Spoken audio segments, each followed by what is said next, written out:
Welcome to another episode of Crash Chords Autographs. I, of course, am Matt, a.k.a. Stormageddon, and my voice is crap. I'm getting over a cold, and I'm all congested, but bear with me as I go over some important business and get on with the episode.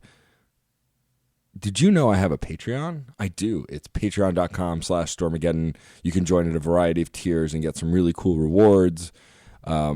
And, of course, at the $5 and higher level, you get a shout-out on this very show. So, of course, thank you to Case Aiken, Robert Prine, Rob Starobin, Robert Tremarco, and MJ Bradley Lestrange for contributing at the $5 or higher level. If you, too, would like a shout-out on this show, please go to patreon.com/Stormageddon. On to this week's show.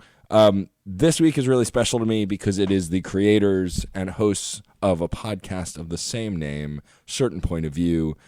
It's a network that three of my other shows are a part of. It's the hosts Ben, Milton, and Addy Thomas. We chat a little bit about the start of the site and its origins, the podcast, the growth of the network, and the future of this incredible network. So stay tuned and enjoy the show.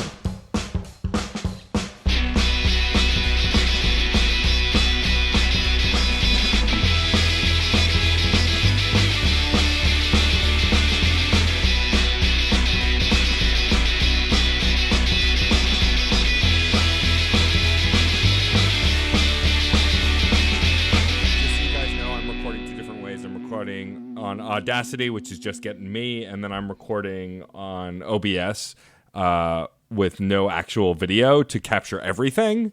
So in case the audio you send me, it's hard to sync up, whatever, I have a backup. So nice. Okay, cool. Smart thinking. Yeah, if you record on OBS but don't have a game running, it records the video, but then you can convert the video into an MP3 and then just use the audio and edit it from there. So that's what I've done for a lot of my calls. That's smart. Nice. And so, yeah, so that's it. So Autographs is an interview series, so I'm just going to chat with you guys to start about how Certain POV came to be and, like, how you built the network, the shows, a little bit about your background, and then we can really talk about anything after that, which I imagine will devolve into some semblance of talking about Star Wars. You know. I hope so. And also this preamble may or may not be in the final episode because, you know, it depends on how lazy I am at the end of the day. Fantastic. So just in case people are tuning in now and don't know who this is because they didn't look at the link they clicked, I guess, I am chatting with Ben Milton and Addy Thomas of Certain POV, which is a website and a network that three of my other podcasts that aren't this one are a part of. Ben and Addy, thank you for joining me.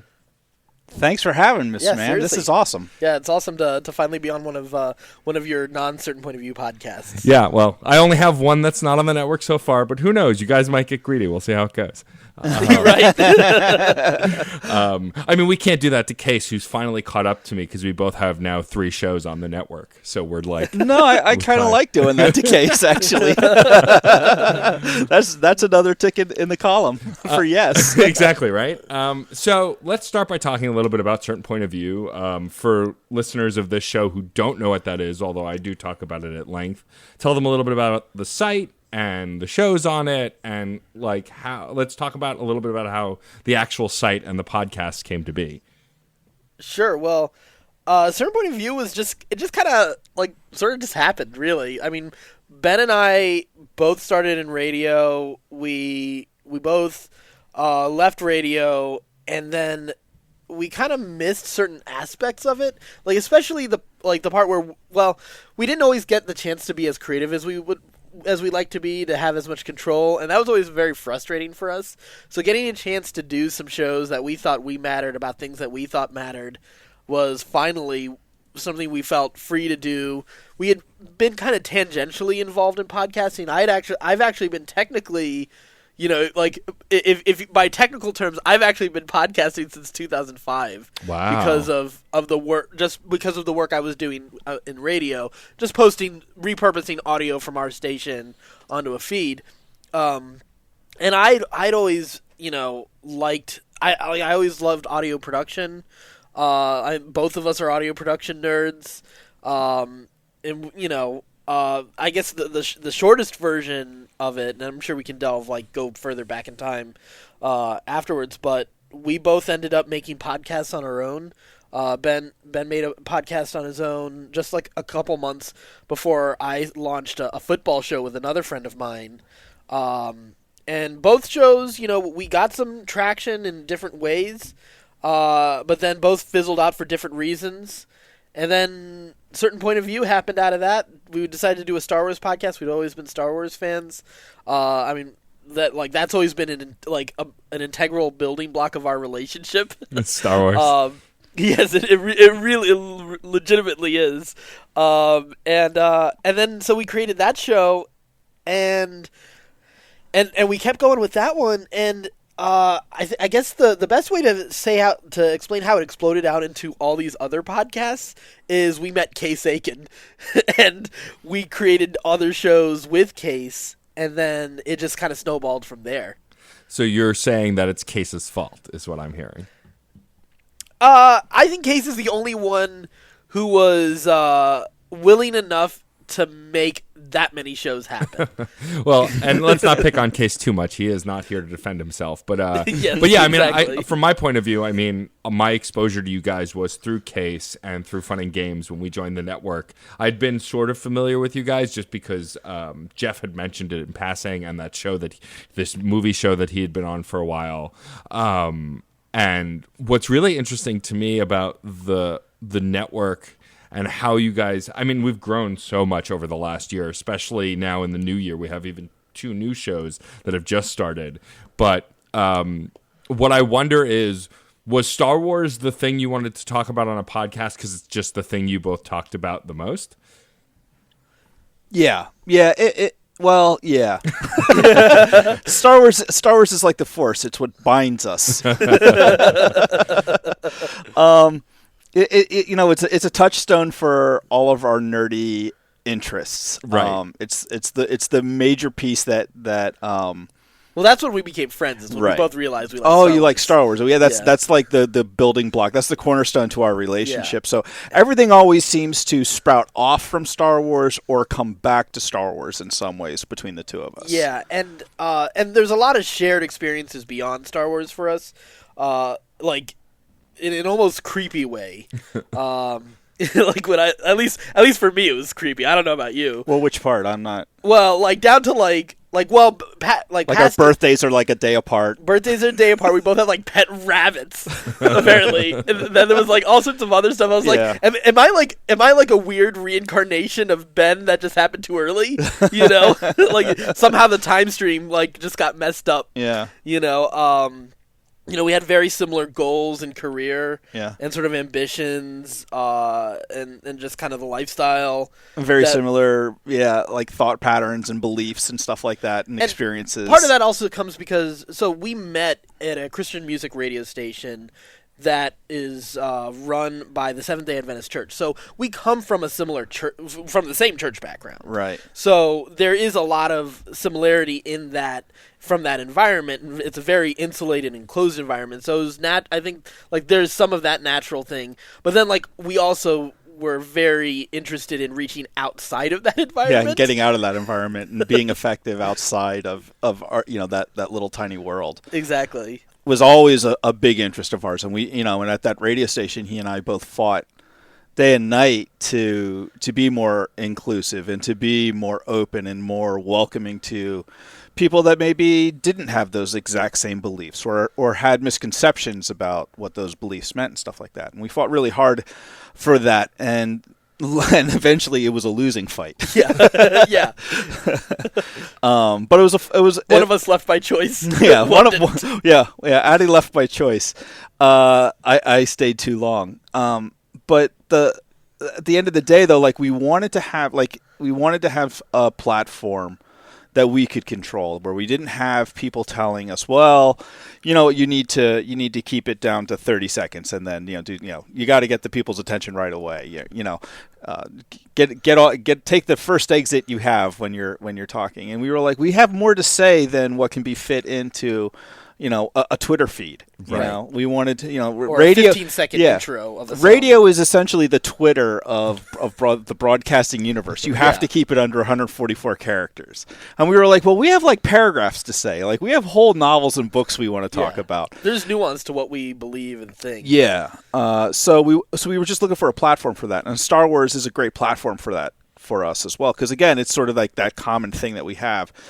And we were both like I was kind of rediscovering my nerd roots, and Addy was kind of discovering his. Yeah, in, I was in a larger way. In the process of yeah. it. Yeah. And so we were like, let's do like nerds. Like Nerdist was really big, Yep. or still is, but Nerdist was really peaking then. And podcasting was really starting to take off, and I had been talking, and we had been doing podcasts, and so I think we just looked at each other. So like, well, let's just do a podcast, and let's, and then as it developed, I introduced Addy to Case, because Case and I used to play poker together back in the day when poker was really big. And then, so I was like, oh, I got a guy who would be great as a guest for the show, and who would talk with us, and we had Case on. And the three of us hit it off so well. Like we recorded an hour and a half or something that night. Then we spent another 3 hours just talking. Hanging out, talking after recording. Yeah, which was way better than the recording. We should have recorded that. So we, we just hit it off, and we just kept on. He kept coming back, and hanging out. And one of his ideas for a show ended up. Like we were like, we could spin that off into its own show, which is what became that's how Another Pass started. Yeah. And honestly, we were a little skeptical of like whether or not he would do it. We were like, all right, I mean, it's cool if he does. We'll be glad to help him, but we kind of wanted to see whether or not he would go for it himself, and he did. And he more than exceeded those expectations. Because Case isn't also the first person that has approached us to create podcasts. Mm-hmm. I mean, there have been a number of people, friends and friends of friends who have come and asked, like, hey, how do I develop a podcast? And I'll usually take a good half hour to sit down with someone and kind of talk to them about what they need. Usually outside of the technical stuff, like the technical stuff is something that, like, I'll tell them, like, it's a 2-minute thing, really. Right. But really about committing, like, if you want to be serious about this, or is this just a hobby, or is it somewhere in between, and trying to gauge that kind of interest.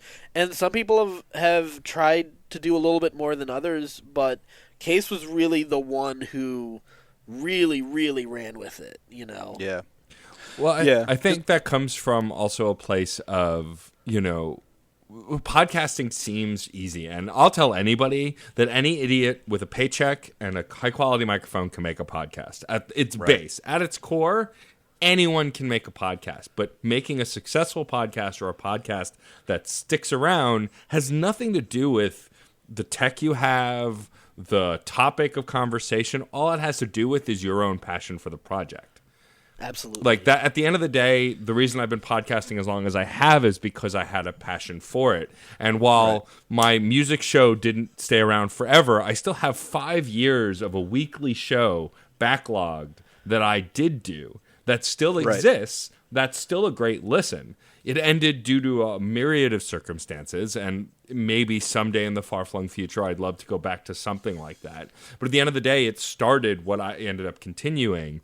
And you mentioned Nerdist earlier. The only reason Autographs exist is because of early Chris Hardwick. Now, he can go fuck himself now, but at the time, like, I idolized him and his show and the way he interviewed. And there are other names that I do still like Kevin Pollak and a few others, Pete Holmes, who I admire for the way they interview, and it's always kind of what I've wanted to do with Autographs. It's just this idea of having a conversation with people, because you could do a Q&A, but after a while, it's like people don't want to listen to question and answer. Even if you really like somebody, you'd rather hear a casual conversation. Yeah, and that was something that interested us as well, because speaking of Pete Holmes, I remember Pete talking. Somebody asked him why he had like 2 or 3 hour podcasts, and he was like, because the first hour is bullshit. Yeah. Like you don't like the person's guard is still up, and they're still like, thinking about like, oh my God, I'm on a podcast. What am I saying? It's not until really that second hour where like those walls start coming down and you start actually hearing from the person. Yeah. My first podcast was an interview podcast with Christian music artists because I had all those connections, and I started it right after I got fired from the radio station.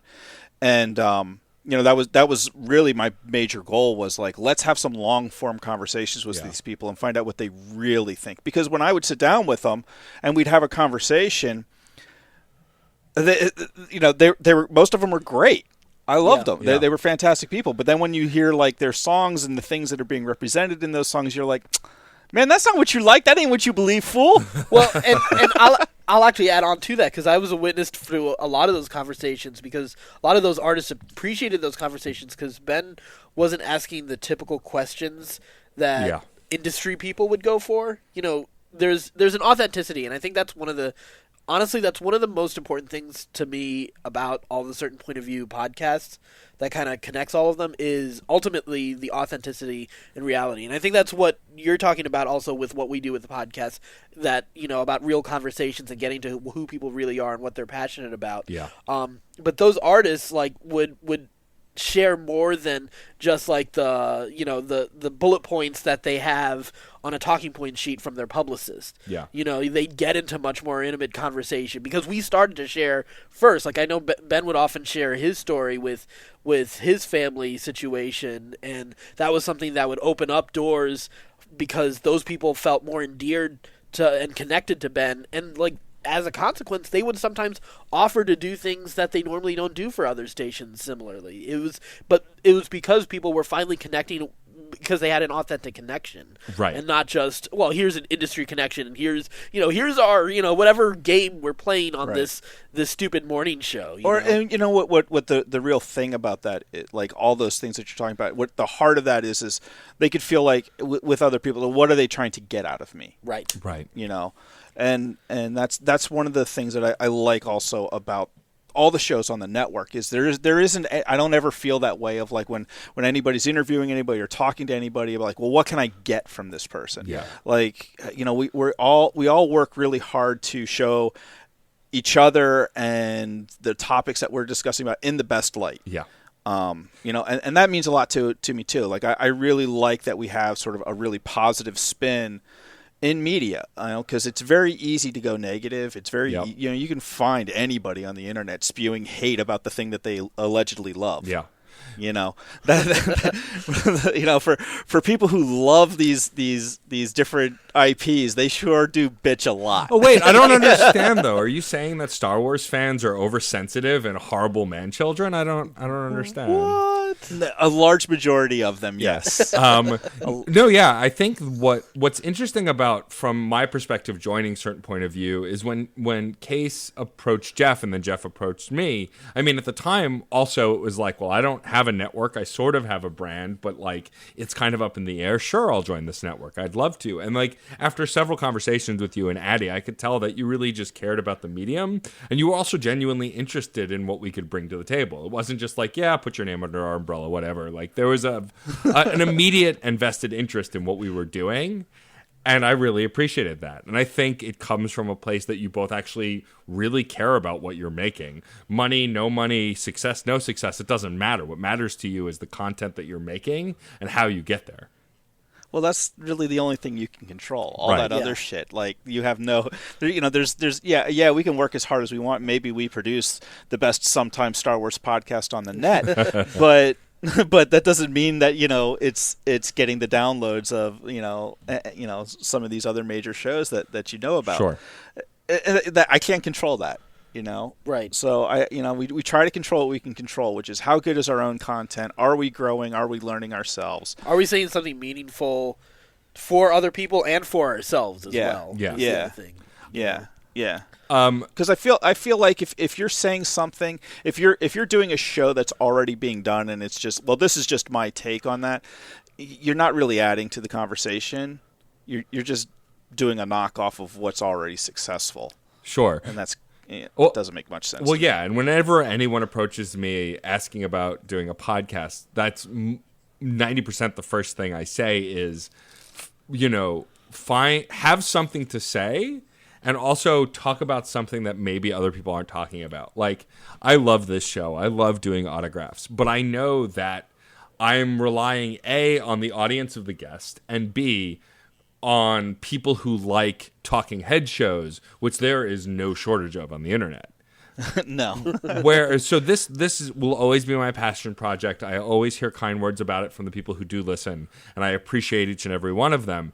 But on other shows, I've seen more immediate reaction. Like, I could have never predicted quite to the degree of the interaction that Reignite has caused. And I mean, part of that is just because of all the work that MJ has put into growing the community, because I give her all of the credit for that. But still, part of it, and I've realized, is because it's a very specific thing. The Mass Effect series is 3 to 4 games if you include Andromeda, some books and some comics and some other things. But it has an end, and it's not as large as the pantheon of every other video game. And so people can focus in on it, and the audience is more focused in. And I imagine there are less podcasts about Mass Effect than there are about video games on the whole, which I know for a fact. And we've had a lot of people come to us saying, hey, I just searched Mass Effect podcasts, and yours came up, and I started listening. And it's those kinds of things that I think is always healthy for a podcast, and for sure a podcast network to have. I think also the fact that you guys are talking about Star Wars, and though I make the joke that you're the Sometimes Star Wars podcast, when you're not doing Star Wars stuff, you're still doing really interesting things. Like when I was still watching Arrow and Flash and Legends of Tomorrow and all of those shows that I've now fallen behind on, and you guys used to do recaps for it, it was really interesting, and you guys always had really interesting perspectives and opinions on it. You know, you're not just doing another nerdy show. You're bringing your personal perspectives and some broader perspectives as well to the conversation. Thank you. We try real hard. It's been a learning experience. It's been fun, and having the other shows on the network, honestly, I think has made us better. Yeah. It's forced us to be like, okay, like we have to up our game. Like we have to get better. We have to continually like. Just I don't know. Like it's not. I don't feel like. I feel like we're sort of that. Was it? That's that. That quote, I don't know who says it, but like a rising tide raises all ships, type of thing. And I think that's what Certain Point of View is for everyone on the network. Yeah, because like I'll have like a nightmare at night. One of my few reoccurring nightmares is that like everybody leaves the network or the network fails or something like that, and they're all like fucking Certain Point of View, Ben and Addy, a bunch of cocksuckers. I hate those guys. That's like my greatest fear about this. I was like, just don't let them fail. Just keep this thing going as long as we can. Yeah, maybe that's all you could do sometimes. And I think what's also really great about Certain Point of View is that, at least for both of you, like, you've been open to suggestion and ideas since day one. You've never been like, no, this is our network, this is our plan, this is what we're doing. It's often like, hey, we have this plan, we'd love for you guys to be a part of it, but also, what do you think? What do you want to do? How do you want to shape this? And the fact that also, like, I joke about how you've absorbed my other 3 podcasts, but the reality is it shows a passion for A, the work that I'm doing, and B, the work that my co-hosts are doing, because none of those shows are just me. This show is just me. For the most part, besides my guests, like, this is all my work, whereas I would not be able to do those other 3 shows without my co-hosts. They take on so much of the workload and do such great work, and you recognize that and pulled us in as it was all related to what you guys do. With all that said, do you guys have a specific idea or plan for the future of the show itself, Certain Point of View, as well as the network as a whole? Like any like key things that you're really looking forward to rolling out with over the next year or so? I got lots of hopes and aspirations for it. Yes. Yeah. I mean, like, I want. Well, I'm definitely looking forward to seeing more shows be part of this network. Mm-hmm. But not all podcasts. I like to see. I'm super excited that right now you and Ben are on Twitch and streaming gameplay. Yeah. One of my big passions, my love for audio production, was born out of radio drama. Mm-hmm. And I'd love to, when time permits, like when Certain Point of View is what I'm doing professionally, that's when we'll quit. That's when it's done. Right. Well, when I can professionally be a podcast host and producer, that's when I want to be able to do like audio drama series or one-offs or whatever. I want to be able to do stuff like that. Video stuff. On YouTube or whatever platform. I don't view us just as a podcast network where we're just about entertainment and media. Yeah, and media. We're more than just podcasting. Yeah. Podcasting is is our base right now. Yeah, because it's one of honestly it's the easiest to produce at this point. That's true. But I think there's more than that, and I'm also looking forward to at some point doing live shows. I'd love to get us to. I've been working on some plans even for maybe a film festival that we could maybe start on our on our own as well. I'd love to get a facility. Like I feel like the only thing that can handle something like this is like an old church.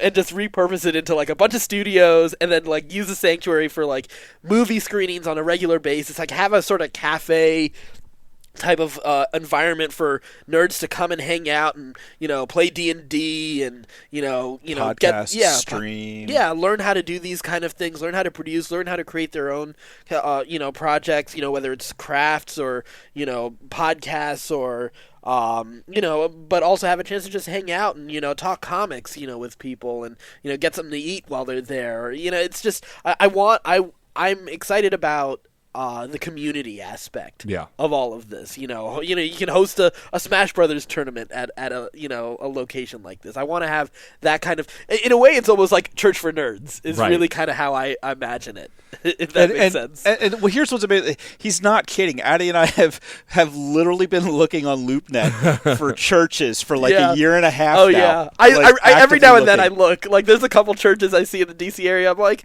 I don't know about this one. I'm not crazy about the look. I would like more parking at this one, Yeah. Well, I think also we all got a taste of this a little bit when we were together at MagFest, and I think part of it is growing the brand is talking to more people and doing more live events. And I think that having a location is a really great idea. I'm really excited that in March I'm going to be at Dark Side of the Con with Reignite. We're doing an episode or a special event that's about vampires and video games. I'm going to be hosting a VIP event that I just found out. I'm going to be interviewing the band Stabbing Westward, which is really awesome. It's a VIP event for the con, but also I'm hoping to be able to release it as an autographs episode at some point. I have to talk to the con hosts. And then also I'm going to be in a Sandman panel talking about Neil Gaiman's Sandman with a few other people. Nice. And so I'm really excited to be able to go to these cons and talk about the stuff that I'm working on with you guys. Like when we were at MagFest, and every time I saw a Mass Effect hoodie, backpack, cosplay, I was like, I've got a sticker for you, because it was very obvious they would definitely be interested in what we were making. And we've retained some listeners who have, after the fact, reached out saying, hey, thank you for telling me to check this out. I really dig it, and so on and so forth. And so cool. Yeah, I think that what's really interesting about podcasting now, and you guys might have a different perspective because you're old school radio guys, but I feel like word of mouth is more reliable now than any of the social media we have. Has that been your experience when telling people about the show? Absolutely. That's always been true. Well, and I think that's always been the point of social media, and I mean, because ultimately, like, I always go back to the Super Bowl as the example. Like the whole idea of Super Bowl commercials are to get people talking about those commercials the day after, right? So that people would remember those brands when you need those products. Because ultimately, the point of advertising is to generate word of mouth. Yeah. It's not about advertising being effective. It's never been about advertising. Never converts anybody into a customer. I don't think there's anybody who ever's like. I think it's very rare. It's not. This is not a never situation, but it's really rare for you to see an ad and be like, you know what, that's the product I want, and I'm going to buy it immediately. Typically, people are going to look at a couple options, or if they want that product immediately, or they just remember that when the time comes to buy a product. And it might give them a little bit more, I don't know, credibility to choose that over another brand. Yeah. Word of mouth is easily the most important thing that you can do for anything that you're doing. I mean, it holds true to, in advertising, it holds true in like when you're looking for a job. It's easier to get a job somewhere if somebody puts it in for you personally than you just sending out your resumes. It always helps.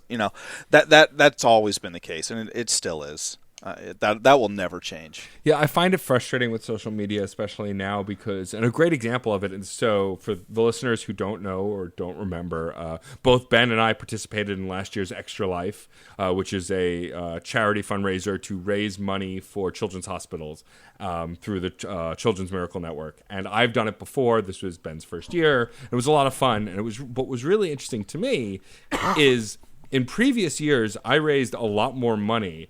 And I think it's because social media worked differently. I think that my posts were more visible. I think people saw them and were able to interact more easily. I think this year, the reason I raised less money is because I wasn't as big at as big of a company as I was back then, 4 years ago. But also I think it's because social media is just drowning out people who won't pay for advertising. And as far as they're concerned, promoting a charity is a form of advertising, and they suppress it, and it's not a picture of your baby or your dog, so they don't let people see it, which I find nothing against babies or dogs, but I just find it really frustrating.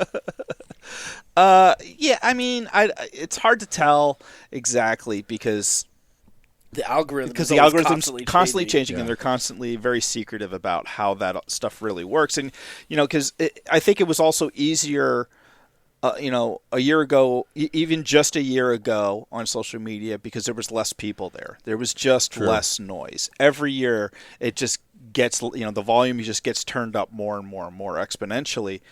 And it's to the point now where I've pretty much taken myself off of all the different platforms except for Twitter. Yeah. Right now, I look at Facebook twice a day. I still have an account. I look at it twice a day, in the morning just to see if anything important happened, and then at night to see if anybody thought it was important. And I don't look at Instagram at all anymore. I spend most of the time in our Discord server, to be honest with you, because that's, I'm talking to people I want to talk to that way and hearing from the people I want to hear from anyway. But on Twitter, I think no matter what, it's just really hard to get noticed on social media. Well, I'm actually absolutely advertising plays a role in that, but I mean, you can still see things go viral that aren't advertising. So that's true. Yeah, I think it's great that you bring up Discord, actually, because I will go on the record on my own podcast and say, Ben, you were right. Because for a little inside baseball for the listeners, when we were trying to discuss how to grow the community, there are several chat programs. Don't tell this story. Don't tell this story. This is your podcast, man. I feel bad coming on now. The long or short of it was, we were trying to decide what platform to use to build our community, and there are a ton of different platforms. And I fought tooth and nail against Discord just because I used it on my computer. I didn't use it anywhere else. But now we've been using it for such a long time and promoting it and have an active community on it that you were right. Like, I didn't want to... I thought just a general chat program would have been better. But the reality is people want to interact in many different ways, whether it's posting links, chatting, whether typing chat or actually voice chat. And Discord's actually made it really easy to communicate with listeners who value what we're doing and want to be heard. Because on Twitter, though it's my favorite of the platforms at the moment, it can still be a little garbled to try and interact with people on Twitter with long chains and threads. But Discord makes it really easy because people can @ you, people can, and they can do that on Twitter too. But here, it feels warmer. It feels more like a community. Well, it feels a little bit like old school Facebook when you first joined and it was so much fewer people. It in a way, it's like Twitter is like just yelling into a megaphone out from the top of a mountaintop and hoping someone hears you. Yeah. And on every mountaintop, there's somebody else with a megaphone screaming. Exactly. Pretty much. So in Discord, obviously is much more intimate. It's like you're sitting down and having conversation at a table with a bunch of friends, So, and sometimes there are little conversations happening at different parts of the conversation, and occasionally those conversations cross over. It's like I love Discord. I'm really, really glad we moved to Discord. Yeah, Discord was a good choice, and I think the thing that I like about it is that, yes, it's an opportunity for you and me and Addy and any of the other podcasters to interact with our audiences and with each other's audiences, but it's also an opportunity for the audiences to interact with each other too. Yes. Like there's conversations happening there that have nothing to do with any of us sometimes. And that's great. Like again, like it's just another form of media to me. Like it's giving somebody a voice who maybe didn't have it before, and I'm curious to see whether or not you have something interesting to say. Yeah, totally. And that's the best part. Yeah. Let's get into the nitty-gritty a little bit about Star Wars. You guys are long-term fans. Me and Ben have been playing a little bit of the Old Republic together. We're not playing as much as I think both of us wanted to, but both of us have just not had the wherewithal, really. But, I'm always curious what people's take on modern Star Wars culture is. I, as someone who have been fairly repulsed by a lot of it, obviously, with all of the bullshit of people getting people to run from Twitter and Instagram because they shit all over them, and like indignant fans blaming actors for what they hate about these movies. Like, what do you think about the current state of Star Wars as far as, the content we have and the way the audience is interacting with it? I don't think it's any different from the content of society as a whole. I think that's actually the cool thing about Star Wars is that it crosses, like, what makes Star Wars so amazing is, it could have been one little thing that started out and appealed to you, but it has such a universal, the mythology is very universal. There's so many different aspects that people gravitate towards, and it's a lot like life. It sounds so like such a bullshit thing to say that Star Wars is life, basically. But God, Addy, just selling the shit out of this. I know, buddy. right? but I think there is something about that universe that says a whole lot of different things, or a lot of people see themselves in it, and I just think it's just a microcosm of all of society right now, where, like, right now, I feel that society right now is challenged by its identity. And in some ways it's good, in some ways, well, you know what, I'm actually going to go ahead and say it's actually in a lot of ways good, even though we're seeing a lot of negative. Right. Because here's the thing, there are a couple angles to this. One, we're all kind of working out past injustices. One of the people talk a lot about, and we just spent a little bit of time bitching about social media. Right. But one of the beautiful things about the internet is that, in a lot of ways, obviously big corporations have a bigger presence, but it has been sort of an equalizer for everyone to have a voice. And the scary thing is everyone has a voice, but that's also an amazing thing that everyone has a voice. People who didn't write the history books now have a chance to get their voices out there. People have so now it's challenging the identities that we've all the narrative that we've all been presented, because history's been written by the winners. So now that we're all kind of coming to terms with, okay, this is what society has been, how do we move forward? I think this is where we're all getting stuck, is we all have different ideas.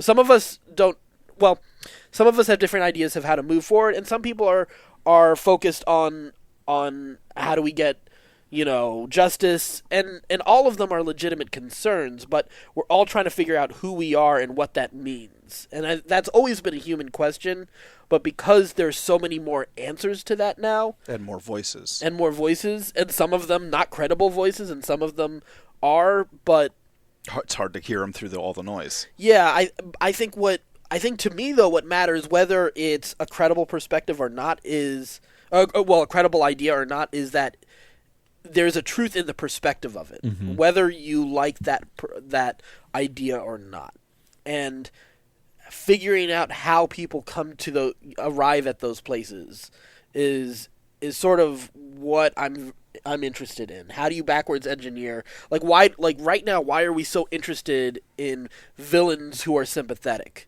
They're bad guys. I mean, before, we were okay with one-dimensional villains, and they have their place. but we're very interested in finding out how people become the bad guys. Right. You know, why and the anti-hero. Yeah, and then the shades of gray in between that. So I think we're just trying to figure out who we all are, and I think that's what's happening in the Star Wars universe. You know, that's why, like, even though there's absolutely a lot of sexism and racism issues with some of the people who are complaining about Star Wars, but I love talking. My favorite question when it comes to finding someone who's a Star Wars fan is, what was the thing that brought you to it? What was the thing that appealed to you most? Because when I find out, like, okay, well, this is someone's perspective on Luke Skywalker, and who is Luke to that person. Right. I remember having a conversation with a friend about the throne room scene at the end of Return of the Jedi and how they interpreted it, going right before we like the weeks before The Last Jedi. And it was very telling that they had a very specific version of Luke, and I had a different version of Luke based on my interpretation of very key moments in those scenes, and that person didn't like Last Jedi, and I did, and that person doesn't have a sexist or racist bone in their body, right?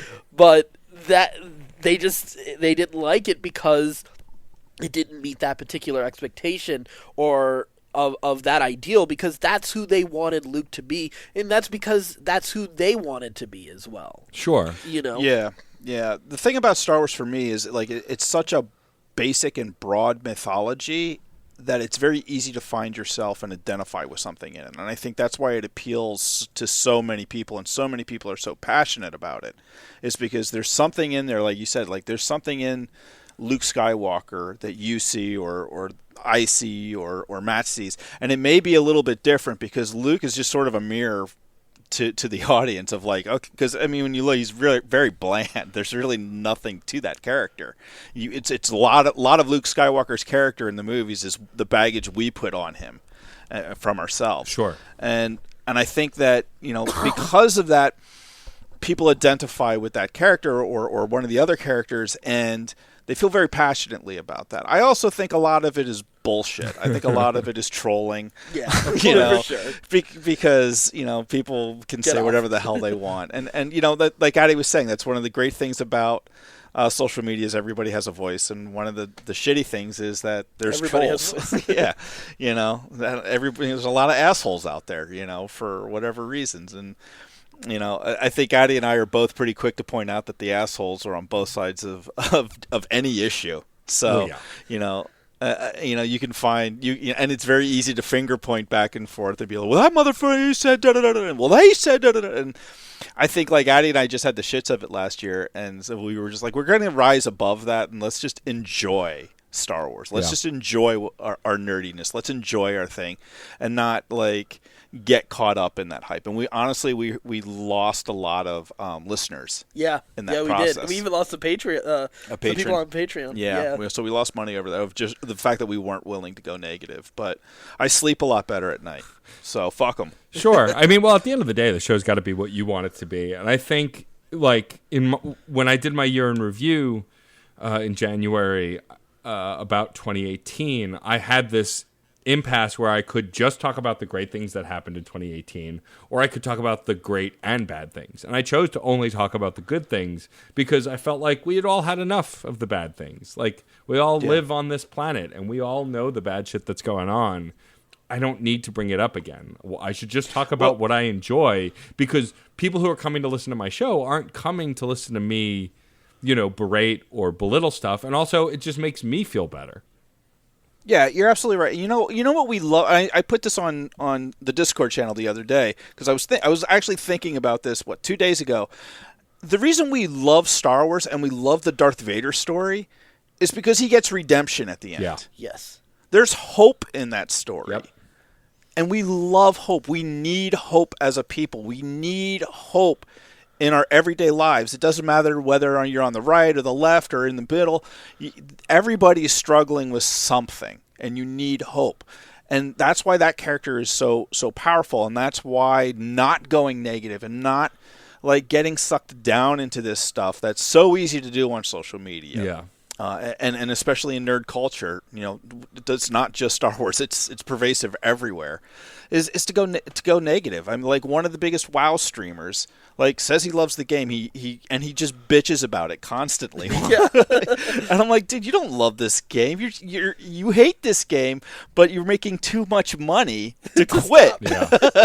And that's a horrible place to be. Like that is hell. Like that is a your own personal hell. You created a hell for yourself. Why would you do that to yourself? Well, that's why we don't do a DC Movies podcast. Right? Or why either one of us is on Men of Steel. Yeah, I totally hear that. I think the reason I stopped streaming originally, not that I was streaming all the time, but why I took a long hiatus is because I kept building it up in my head of I have to love streaming and I have to play these certain games, when the reality is I didn't have to do anything. I had to do what I wanted to do. And once I realized that I could stream inconsistently, I could sometimes just talk to people, I could sometimes not talk to people, it freed me up to feel comfortable doing it at least once a week, because I realized as long as I do it, like people are either going to tune in or they're not. They're either going to care about the game that I'm playing or they're not. And you can't control that. Right. And me doing it more or less won't change that, because I'll either be playing more of the game they don't want to watch or less of the game they don't want to watch. Like, it's not going to matter at the end of the day. And I think it's also a huge deal that you guys, because it's no secret to anyone who's been listening to you guys for a little while, the show has taken some steps forward, back. It's had some evolutions and some changes. And the fact that you guys have come to a place where the show is exactly what you want it to be, and that's all that matters, and that you're guiding it, and that the really important thing is just how you guys deliver content and discuss the things that you're into really shows in the delivery of it.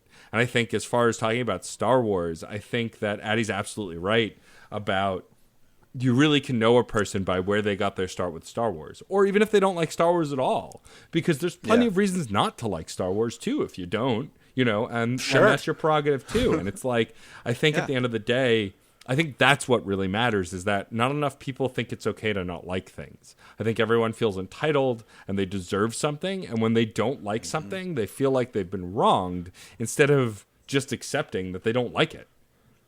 Yeah, you're absolutely right. Yeah, and I think that's what so drives me crazy about the new movies. Like, I didn't like Solo. I didn't think it was awful, but it wasn't very good either, and I didn't have a lot of fun watching it. But do I belittle those who enjoyed it? No, because if you found something in that movie to like, then good for you. It means it's a movie for you, and you should enjoy it. And I think at the end of the day, I just can't stand people who want to rain on your parade for liking a thing. Yeah, I'm 100% with you until Michael Bay is involved. Well, and then fuck it, I'm just not interested. Yeah, I mean, that's fair. Well, that's another conversation about quality. Yeah. Look, to be fair, I've watched all of the Transformers movies, for better or worse, except Bumblebee, which I have to see, which he's not involved in. And I watched both Ninja Turtles movies. The second Ninja Turtles movie is actually a lot of fun, but he's only the producer on those. So yeah, exactly. No, I agree with you on that. but you're right. That said, though, a previous guest of Screen Snark, Patrick Willems, did a whole 2-part episode about the art of Michael Bay and how he has 2 movies in the Criterion collection. So, which was really fascinating to watch, because I, too, don't really like a lot of his movies. Wait, what movies does he have in the Criterion collection? I believe it's The Rock and something else. I don't remember. Oh, that makes sense. I know it's The Rock. I don't remember what the other one was. Yeah. I want to say Pain and Gain got in, but I don't know if that's true. It feels like it should. Well, it could. Criterion. Yeah. But yeah, and that was really fascinating to watch, because it also made me more curious about watching some of his older films and his other films. But that's the thing, I don't fault you for disliking him, Ben, but just the same, it's interesting to try and look at these different artistic things from different perspectives. And that's what I think Certain Point of View does really well, is when you guys are talking about the Star Wars stuff or other stuff on your show, it's never, at least anymore, it's not, I hate this shit, it's terrible. It's, here's this thing, we read it, we watched it, here's what I liked about it, here's maybe what I didn't like about it. But you're not just, beating it to death. You're actually having a conversation about it. Yeah, and, it's really natural. I love doing a podcast with Addy, because it is so comfortable to just have that conversation. Like, he and I can just sit down and do the show And like, because these were the conversations we were going to have anyway. Yeah. So it's just a matter of putting an awkward plug at the beginning and the end, throw a little music in between. But this is like, we just turned it on and just like, all right, let's talk. Yeah. Where were we? Yeah, these were our, because for the longest time, I actually I lived with Ben and his family for a while, and we used to commute into work together, and these were our conversations, when we were in the car on the way to and from work. So it was just a natural thing to do. Yeah, episode 1, the Ewok argument that we did. We literally, like, we probably have had that argument 100 times. Oh yeah. Oh, I know. I've instigated a few times. 101.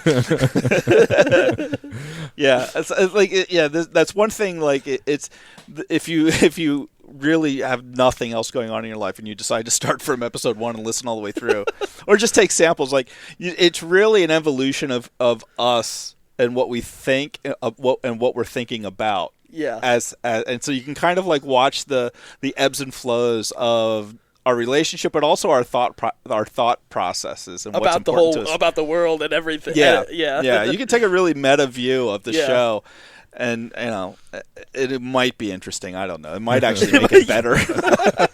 Actually, another question I have about the show is I wanted to give credit to and ask about who made the logo, the Stormtrooper logo, and then who composed the theme music. The logo was done by a friend of mine, Sean. His kid and my kid went to school together. One of my kids and his went to school together, and he's a graphic artist. And he was with us on Scruffy Nerf Herders for a while. One of our favorite characters. Yeah, and he also he was a guest a couple times on Certain Point of View too. Yeah, nice. Right. So yeah, he designed that and put that together for us, and helped us really put the first website together for us. So awesome. We're always big fans of Sean. And then the music we got from PremiumBeat.com. PremiumBeat.com. Oh wow. Yeah. Nice. Just wanted something a little bit weird and funky. Like I originally wanted to try to get someone to arrange something that was like kind of like the Cantina theme song, right? Because that's my favorite piece of music out of Star Wars, to be honest. Sure. Yeah. but yeah, like we actually had we had an 8-bit theme. We had early an 8-bit, on. yeah. But then we switched up to this one because it was just a little bit. I don't know. It was just seemed to fit it a little bit better. Yeah, I kind of miss the 8-bit one a little bit. I like this one a whole lot better. It's funny that you say the Cantina theme is your favorite piece of music in Star Wars because, well, it's not my favorite. I would agree that it's great. Although the song that Lin-Manuel Miranda composed for what was it? For Force Awakens, like that one is really funky and fun also, and I feel like a really cool evolution of the Cantina theme. Yeah, it is. So let's talk a little bit about Star Wars specifics. Which movie is your favorite, each of you? That's changed over the years. It early on for me, it used to be Jedi. And up until last year, it was Empire Strikes Back. But I actually love The Last Jedi. Okay. It is my favorite Star Wars movie. That's fair. Ben? I also have changed. Okay. And it would have been Empire Strikes Back until last year, and then Last Jedi became my favorite. That's really interesting. Yeah. I when I was a child, I liked Return of the Jedi like everybody else, and then once I hit college, I found an appreciation for Empire Strikes Back that I didn't have as a kid, and so Empire is my favorite. It hasn't been dethroned by The Last Jedi, but I definitely like The Last Jedi as my favorite of the newer movies. I'm really happy with how it turned out. I love Luke's evolution in it. I love getting to see Leia be a badass, which she always was, but like to see her to use Force powers and stuff. Exactly. But okay, do you each of you have favorite characters in the Star Wars universe? Chewbacca. I'm an Obi-Wan fan. All right. Young Obi-Wan, old Obi-Wan, doesn't matter. It doesn't matter because it's the overall evolution of that character for me. But But yeah, I like Obi-Wan the best. Mine still continues to be Boba Fett, no matter what they continue to do to his backstory and screw him up. Whether he's a... I thought they did really well with him and redeemed him in a lot of ways in Clone Wars. Yeah, I was gonna say they've done some cool stuff with him in Clone Wars. I think. Yeah, they did. And they might still with the last season that comes out. If there's there might be an episode with him. One can only hope because once the stuff happened in the actual prequels with him and that he was a clone, but not really because he was a clone that was born and blah blah blah blah blah. But yeah, I've always loved Boba Fett. Fun fact about the special edition trilogy that came out when it came out on DVD. Not that anybody uses DVDs anymore. When the special edition DVD set came out, you could only get the special edition cuts. And then they released the original cuts of all of the movies on DVD individually. So right. I was still working at GameStop at the time. After I bought the trilogy, I then went out and also bought the original cut of Empire, took the special edition of Empire out of my trilogy box, put the original cut in, and then traded in the special edition to GameStop. And so I have the special edition versions of 4 and 6, and then the original cut of 5, because I was like, I need to hear Boba Fett's actual voice, not this stupid audio change to sound like an actor who I love, like Tamura Morrison. Yeah, I love him. I loved him as Jango Fett. I love him as the clones. Like I do love him as an actor. He's a great actor. He was fantastic in Aquaman, actually. But like when they changed his voice in the special edition, I was like, what is going on? This is bullshit. Yeah. Was it Jeremy Bullock, I think, was the original Boba Fett? Yeah. And so I have a deep love there was for him. a lot of it was an interesting decision by George to do like the special editions and the stuff like that. Like, I understand why he wanted to add the stuff. Like, some of it was really cool. As a creator, yeah. Well, I think so. A lot of my love for media is actually born out of Lord of the Rings and watching the behind-the-scenes documentaries from those movies. Because that was ultimately like that. Those DVDs were the thing that made me finally say, you know what, media is what I wanted to go into. Sure. God, you're so young. Well, I was in high school then. And I remember Peter Jackson would say, like, you never finish making your movie, you just have a deadline. So, like, from that perspective, I understand that George Lucas would have wanted to, maybe fix a few things here and there, but I think the problem was he did. Well, not so much he did, but I think it's actually I do think it has a lot to do with the amount of time after that he did it, because at that point you as a person have changed, whereas if he had done that like for a special edition the year after, that would have felt a bit more true to that original vision he had back then. But like, you're talking about some guy doing it 20 years later, like after a divorce and remarriage and all sorts of other things, like all your perspective on life has changed too. So like, I think that's why like some of those things are so superficial and in some ways have even changed the way some of those characters are, essentially, That's a good point. Yeah, I think that, like, at the end of the day, the changes were made because he wanted to show that he still cared about his baby. That's why it was done, whether we agree with them or not. And I think also that's what makes it harder about going back to the well with this series, is because besides the books, for a long time there wasn't anything else for many, many years. Right. And so, there were games and stuff, but for the most part, the series was quiet on major media releases. And so once they went back to the well to do something new and then, whole new stories, like, people are going to react the way they do.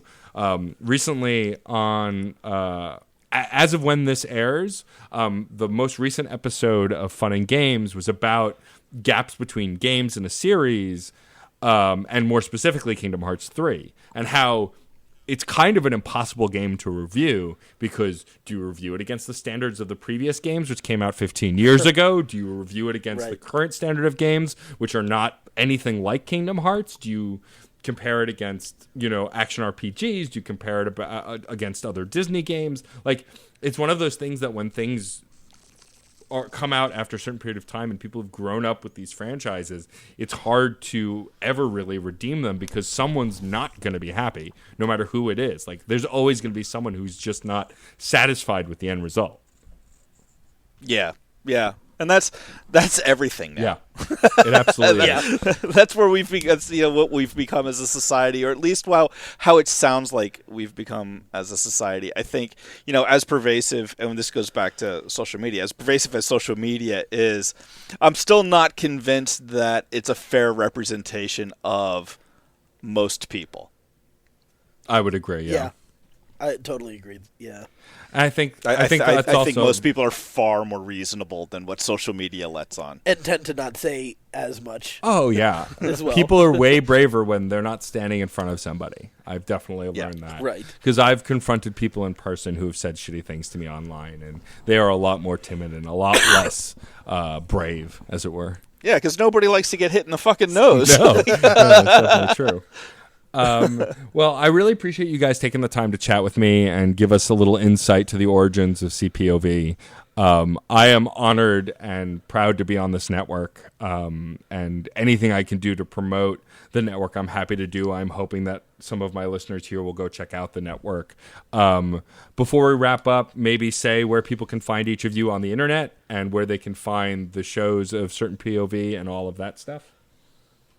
Well, yeah, you can find all of the shows at certainpov.com. That's always the best way. You'll find all our social media from there. Discord link is there. Give you I like giving you a one-stop shop type of approach to all of our social media and everything. Well, here, and let's get to the bottom of this. That's because you think about what we're trying to do here, the absurdity of what we're trying to do here. We're trying to create a network of people who just talk about stuff we talk about anyway. Yeah. And hope to get paid for it, right? So that we don't have to do anything else. That's how insanely lazy we are. So we're gonna give you a website, and that's all you need. Because if it's more complicated than that, we're not gonna do it. That's legit. I totally get that. Well, it's been a pleasure having you guys on. The last thing I'll ask you to do is I have a saying on this podcast, and it's music is life and life is good, which is that if you're making art and you enjoy the art you're making, your life can't be that bad. So what I'll do is I'll task each of you with saying one part of it. So if Ben will say music is life and Addy will say life is good, we'll wrap up on that. Okay, ready? Music is life. Life is good. That's it for this episode of Crash Chords Autographs. Our theme music is by Michael Kill. Our logo was designed by Case Aiken and Joey Amons. If you liked the show, please rate and review us on iTunes and Facebook. You'll help us reach more listeners. Questions, comments, or guest recommendations? Email matt.storm@crashchords.com or hit us up on Twitter @CrashChordsWeb. Thanks for listening. Hi, this is Victor Devon, and I am the host of We Burlesque, the podcast. Every Monday, I talk to fabulous denizens of nightlife, including burlesque performers, both seasoned and new to the form, drag performers, performance artists, DJs, and artists who make up their respective scenes. You can find us on Spotify, Apple Podcasts, Stitcher, and more. Please visit WeBurlesque.com to check out episode recaps and see all the formats available. And remember that music is life. Life is good.